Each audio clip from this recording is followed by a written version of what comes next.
ఓం హ్రీంకారాసనగద్భితా నలసికాం సౌః క్లీం కళాం బిభ్రతీం సౌవర్ణాంబరధారిణీం వరసుదా ధౌతాం త్రినేత్రోజ్వలాం వందే పుస్తకపాశమంకుశధరాం స్రగ్భూషితాముజ్వలాం త్వాం గౌరీం త్రిపురాం పరాత్మకళాం శ్రీచక్ర సంచారిణీం.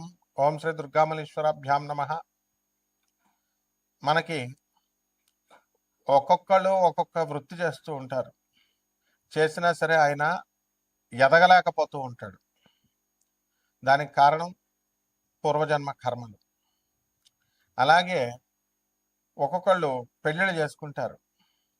పెళ్ళిళ్ళు చేసుకున్నప్పుడు ఏమవుతుంది, అవన్నీ కూడా భగ్నం అవుతూ ఉంటాయి, విడాకులు చెందుతూ ఉంటారు.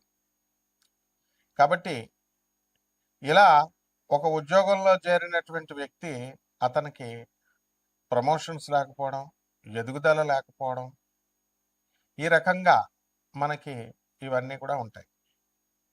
దీని అంతటికీ కారణము పూర్వజన్మ కర్మలు. పూర్వజన్మ కృతం పాపం రోగ రూపేణ పీడిత అన్నారు. కాబట్టి రోగాలలో కూడా మనం అనుకుంటూ ఉంటాం ఏంటంటే, చాలాసార్లు మనకి ఈ రోగం వచ్చిందండి, ఏ జన్మ పాపమో అని అనుకుంటూ ఉంటాం. కాబట్టి మనకి ఈ రోగం ఇప్పుడు ప్రస్తుతం తాత్కాలికంగా మనకు ఇప్పుడు వచ్చింది, తగ్గట్లేదని ఆవేశపడతాం. డాక్టర్ల దగ్గరికి వెళ్తాం, ప్రయత్నాలు చేస్తాం. కొన్ని దీర్ఘకాలిక రోగాలు ఉంటాయి. ఆ దీర్ఘకాలిక రోగాలు నయం కాకపోవడం అనేటటువంటిది కేతుగ్రహ ప్రభావం. ఈ రకంగా మనము ఈ ఉద్యోగంలో ఎదుగుదల లేకపోయినా, లేకపోతే వివాహాలు భగ్నం అవుతున్నా, వివాహాలు కొంతమంది కాపురాలు చేసుకుంటూ ఉంటారు, కానీ వాళ్ళకి సరైనటువంటి సంసారం ముందుకు వెళ్ళదు. అలాగే సంతానం లేకపోవడం, సంతానం కలగకపోవడం, ఇవన్నీ కూడా ఉంటాయి. దీనికి సర్పదోషాలని, కాల సర్పదోషాలని, తర్వాత ఈ యొక్క కేతు దోషాలని, ఈ రకంగా మనం చెప్పుకుంటూ వస్తాం. అయితే చాలామంది ఏం చేస్తూ ఉంటారు, ఈ సర్ప ప్రతిష్ట, నాగ ప్రతిష్ట అని చెప్పి వేలాది వేల రూపాయలు తీసుకుంటూ ఉంటారు. తీసుకోవచ్చు, డబ్బులు తీసుకోవచ్చు, కానీ సర్ప ప్రతిష్ట చేసిన తర్వాత నీకు నయమైందా లేదా అది కావాలి. ఒక ఆమె బ్యాంక్ ఎంప్లాయీ మొత్తం 3.5 లక్షల రూపాయలు ఖర్చు పెట్టిందంట. ఖర్చు పెట్టి ఏమంటది, లాస్ట్కి ఈ యొక్క సర్ప ప్రతిష్టలు ఇవన్నీ చేశారు, నేను అప్పుల పాలు అయిపోయానండి, నేను అప్పులు చేసుకొని వచ్చానండి అని అంటుందన్నమాట. ఆ విధంగా ఈ యొక్క సర్ప ప్రతిష్టలు ఇవన్నీ కూడా చేయడం జరుగుతుంది. కాబట్టి ఈ ఈ యొక్క దీనికి ఏమిటి కావాలి అంటే, సుబ్రహ్మణ్యేశ్వర స్వామి వారి యొక్క ఆరాధన, ముఖ్యంగా ఓం శరవణ భవ అనేటటువంటి మంత్ర జపం చేసుకోవాలి. కాబట్టి మనము ఈ యొక్క కాలసర్ప దోషాలు, మంగళ దోషాలు, శని దోషాలు, ఈ అనంతాది నవకుల నాగదేవతల పూజలు, ఇవన్నీ కూడా మనం చేసుకోవాల్సినటువంటి అవసరం ఉంది. అది ఇంట్లోనే చేసుకోవాలి, ఒకళ్ళు చేసేది కాదు. నీకు ఆకలేస్తే నువ్వు తినాలి, పక్కవాడు చేసేది కాదు. ఈ రకంగా మనకి జ్యోతిషంలో ఉన్నటువంటి గ్రహాల యొక్క స్థితిగతులను బట్టి మనకి అర్థమవుతూ ఉంటుంది. గురువు రాహుతో కలిసిన, కేతువుతో కలిసిన గురు చండాల దోషము, దైవం పైన మనకి ఈ యొక్క భక్తి అనేటటువంటిది కొంతకాలం ఉంటుంది, దానికి చెడగొట్టడానికి ఎవడో ఒకడు వస్తూ ఉంటాడు. అలాగే నమ్మక ద్రోహులైనటువంటి వాళ్ళు స్నేహితులుగా రావడం, ఇలాంటివన్నీ కూడా జరుగుతూ ఉంటాయి. కాబట్టి మనం చేయాల్సినటువంటి పనులు ఏంటంటే, మనము రవి కేతువుతో ఉంటే పితృదోషాలని, ఈ పితృదోషాలన్నీ కూడా మళ్ళీ పరిహారం కోసం పితృదోష మోక్షనారాయణ బలి పూజ, ఇవి అన్ని లక్షల రూపాయల్లో వీళ్ళు దోచిపడేస్తూ ఉంటారు. కాబట్టి మనం చేయాల్సినటువంటిది ఏంటంటే, కేవలము గురువు యొక్క అనుగ్రహముతో మాత్రమే మనకి ఇటువంటి దోషాలు పోతాయి. ఇటువంటి హోమాల వల్ల, యజ్ఞాల వల్ల, వీటి వల్ల ఏమీ ప్రయోజనం ఉండదు. కేవలం వాళ్ళ మాటల గారడీతో వాళ్ళు చెప్తూ ఉంటారన్నమాట. ఇలా 1,00,000 రూపాయలు ఇవ్వండి, మేము 10 మంది పంతులు గారులను పెట్టి లేకపోతే నలుగురికి పంతులు గారులను పెట్టి మేము చేస్తున్నాం.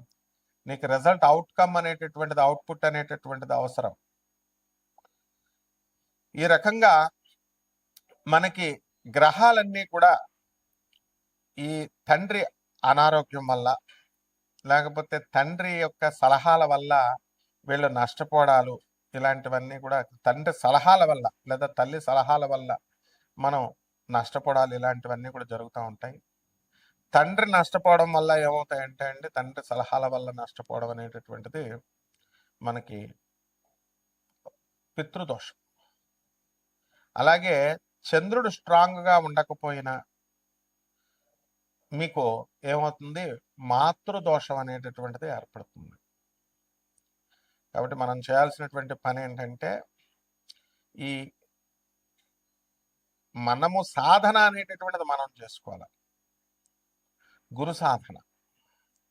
జగద్గురువులైనటువంటి దత్తాత్రేయ స్వామి వారు, జగద్గురువులైనటువంటి కృష్ణుడు, మరి దక్షిణామూర్తి, ఇలాంటి వాళ్ళని మనం ఆరాధించుకోవాలి. రాఘవేంద్ర స్వామి, ఆ జగద్గురు అయినటువంటి ఆదిశంకరాచార్యులు వారు. మధ్యలో ఈ పూజల పేర్లతో, హోమాల పేర్లతో, యజ్ఞాల పేర్లతో వచ్చేటటువంటి వాళ్ళు చేసేటటువంటి ఏవి కూడా కలిసి రావు. నిర్మోహమాటంగా కలిసి రావు. వీళ్ళు ఏమన్నా పవర్స్ ఉన్నటువంటి వాళ్ళ, వీళ్ళేంటి, వీళ్ళ చేసేదేంటి మీకు పూజలు? ఇది చూసుకోవాలి. కేవలం వాళ్ళ పొట్టకూట కోసం తీసుకుంటారా అంటే పొట్టకూసు కోసం తీసుకోవట్లే, అడ్డంగా తోపిడీ అనమాట. కాబట్టి ఈ 12 ద్వాదశ రాశుల మీద మనకి ఇప్పుడు ఏ విధంగా ఉంది పరిస్థితి, వీళ్ళకి ఏమైనా సర్పదోషాలు, ఈ యొక్క గురుచండాల దోషాలు, ఇవన్నిటి వల్ల మనం ఎదగలేకపోతున్నాము, ఒక్కొక్క రాశి వారిగా మనం చూద్దాం. మిథున రాశి. ఈ మిథున రాశి వారికి అందరికీ కూడా మనకి ఆదాయాలు కొంచెం తగ్గినాయి అని చెప్పాలి.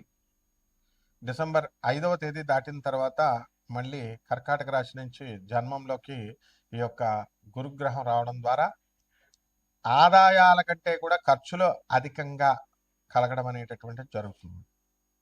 అలాగే ఈ మిథున రాశి వారికి విదేశీ యోగాలు అనేటటువంటి కలుస్తున్నాయి. కేతుగ్రహ ప్రభావం వలన వీళ్ళ సోదరుల డెవలప్మెంట్లో ఇవన్నీ కూడా ముందుకెళ్ళడం జరుగుతుంది. తర్వాత ఈ రాశి వారికి అందరికీ కూడా మనము మిథున రాశి వారికి భార్యాభర్తల మధ్య కాస్త ఎఫినిటీ అనేటటువంటిది తగ్గుతుంది. అంటే భార్యాభర్తల అనుబంధం కొంచెం సన్నగలడానికి అవకాశం ఉంటుంది. కొంచెం ఎవరి పనుల్లో వాళ్ళు బిజీగా ఉండడము, ఇతర వ్యవహారాల్లో ములగడము, ఇవన్నీ కూడా ఉంటాయి.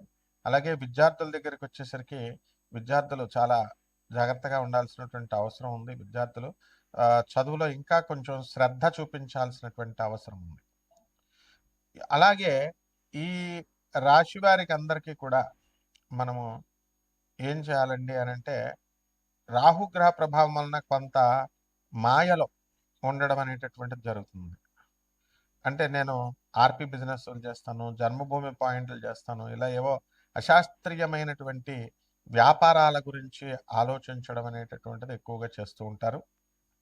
కాబట్టి ఈ రాశుల భ్రమ నుంచి వీళ్ళు బయటపడాల్సినటువంటి అవసరం ఉంది. అప్పుడే కష్టపడి జీతం తక్కువైనా సరే మనము పని చేసుకోవాల్సినటువంటి అవసరం ఉంది. ఈ రకంగా ఈ మిథున రాశి వారికి మహిళల దగ్గరికి వచ్చేసరికి వీళ్ళ సోదరులు, వీళ్ళతో పుట్టినటువంటి వాళ్ళంతా కూడా విదేశాలకు వెళ్ళడానికి అక్కడ ఆల్రెడీ సెటిల్ అయ్యారు. వాళ్ళ జీతభత్యాలతో వాళ్ళు ఉండడం, వాళ్ళ భార్య పిల్లల్ని వాళ్ళకి తీసుకెళ్ళడం, వాళ్ళ డెవలప్మెంట్ చూసి మీ మరదళ్ళకి మీకు కాస్త ఇగో వాళ్ళకు వచ్చి కొంచెం అహంకారం వచ్చి మిమ్మల్ని నెగ్లెక్ట్ చేయడం అనేటటువంటిది జరుగుతుంది. దాన్ని మీరు తట్టుకోలేకపోతారు. అయితే ఈ యొక్క మిథున రాశి వారంతా కూడా చెడ్డ స్నేహాలకి కాస్త దూరంగా ఉండాల్సినటువంటి అవసరం ఉంది. అలాగే మీరు చేస్తున్నటువంటి ప్రతి పనిలో కూడా అడ్డంకుల్ని అధిగమించాలనేటటువంటి ఆలోచనతో మీరు ప్రయత్నాలు చేస్తూ ఉంటారనమాట. ఇక పరిహారాల దగ్గరికి వచ్చేసరికి ఈ యొక్క మిథున రాశి వారికి మనకి కుజ జపం చేసుకోండి, కుజ స్తోత్రాలు చదవండి. కుజుడికి కిలోంపావు కందుల్ని ఎరుపు రంగు వస్త్రాలనిచ్చి పేద బ్రాహ్మణులకి మనం మంగళవారం నాడు ఉదయం 9 గంటలకు దానం చేసుకోండి. అలాగే దశమహావిద్యల్లో ఒకటైనటువంటి చిన్నమస్తా అమ్మవారి యొక్క పూజల్ని, హోమాల్ని, తర్వాత మంత్ర జప అనుష్ఠానాల్ని చేసుకోవడం ద్వారా బ్రహ్మాండంగా ఉంటుందన్నమాట. అలాగే రావి చెట్టు చుట్టూ ప్రదక్షిణాలు చేసుకుంటూ రావి చెట్టుకి చక్కగా నీళ్లు పోయడము ఇవన్నీ కూడా చేసుకోవడం ద్వారా మీకు ఓం శనేశ్వరాయ నమః అంటూ, ఓం అంగారకాయ నమః అంటూ చేసుకోవాలి. ఈ విధంగా చేసుకుంటే బ్రహ్మాండంగా ఉంటుంది. శుభమస్తు.